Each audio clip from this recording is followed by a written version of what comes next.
Hello everyone and welcome back to another Figurehead Reviews video, and today we are taking a look at the Marvel Legends Black Panther movie Okoye Build-A-Figure Wave Black Bolt. Here we have Black Bolt displayed in the front window box. We get cool Inhumans logo there at the bottom as well as a logo there at the top. We get some cool artwork on the side that is the same on both sides.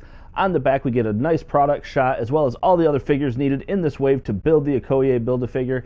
And up top we do have the read-up. Supercharged powers and a quasic-sonic scream let Black Bolt destroy enemies with a single utterance. And down there at the bottom we do have the UPC code so you can check with your retailers to see if they have this in stock. But enough about that, let's get this open and take a look at Black Bolt. And here is Black Bolt outside of the packaging, and really cool to get a regular release version of this character. I am excited about that. It does just use the Bucky cap mold, which is not all that surprising. Bucky cap has definitely been a standard for a long time, and we do get some unique parts to this figure as far as his little, they're not wings, I know, but just those wing designs, and especially this design here on the head, which is great. He does only come with a alternate head and the Build-A-Figure piece for Okoye. We'll look at the Build-A-Figure piece, of course, when we put Okoye together, and we're going to go ahead and jump into the better look on the figure, where we'll take a look at both head sculpts.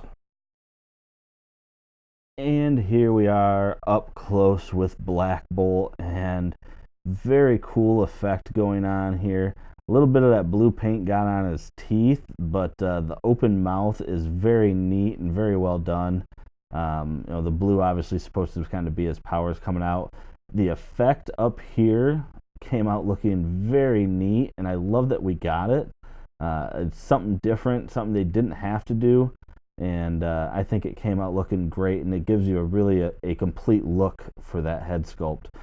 Which, aside from what you see there in the front, there's pretty unremarkable. There's not a whole lot going on the other side. Let's go ahead and take a look real quick at his relaxed head. So I'm being careful not to pull on that, but grabbing his relaxed face, and we'll pop that on.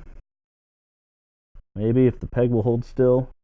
And looking at the relaxed head sculpt, looks good again. Not a whole lot going on. You just have the face and the eyes exposed, the rest being wrapped up in the mask there, and of course the little tuning fork on his forehead came out looking great. The rest of the figure going down, it is a Bucky cap mold, so nothing we haven't seen before in terms of the sculpt work itself. The paint came out looking pretty decent for Hasbro, actually having some sharper lines there, so that is pretty cool. Same thing on the back. They don't quite meet up though there. That's a little bit of a bummer. And he doesn't have to worry about that there. And then looking at the arms, these guys, they're held on at the bicep, so they do spin with the bicep swivel, and the paint looks decent. Gloves, nothing crazy, and again, the paint pretty on point, nothing too bad there. And that paint does continue down, and then that's it. His legs don't have any paint, so standard Bucky cap legs, just in blue. So not bad. Let's go ahead now and take a look though at the scale and articulation. And taking a look at the scale here, we can see Black Bolt is coming in at about 6 1/4 inches tall. That is not obviously taking into account this head, which of course it goes a little bit taller. But to the top of his head, that's what you're looking at. He does have on both heads a chin that can go down pretty far into his chest there, can look up pretty far, and of course he has full rotation.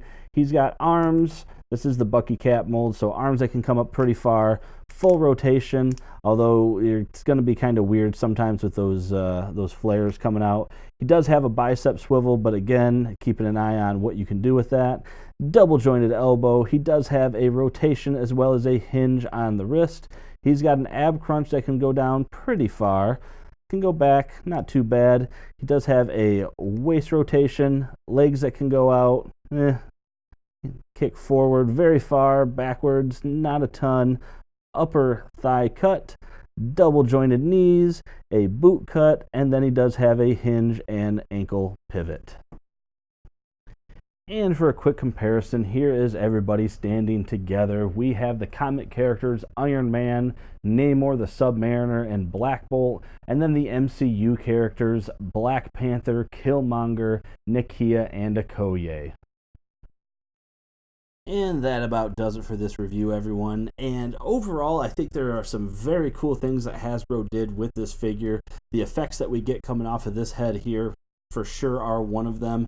Some of the limiting articulation that you get with those flares there, it's a little bit of a bummer. And the fact that we just have another Bucky Cap character.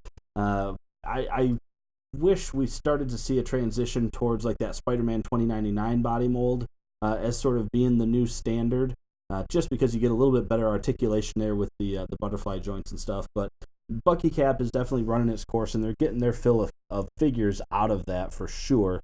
At this point, how many of us have, literally maybe 100 Bucky Caps with different paint on them at this point? But overall, cool figure, worth picking up. I think Black Bolt is definitely a character worthy of his own figure, especially this time right now in the Marvel Legends universe. So a good pickup, to be sure. But with that being said, guys, make sure to hit that like button down below if you like this video. Make sure to hit subscribe if you haven't already for more content just like this. Also, leave a comment down below if you have any for me. I always love hearing from you. But with that being said, that is it. Thank you for watching my video, and as always, have a great day.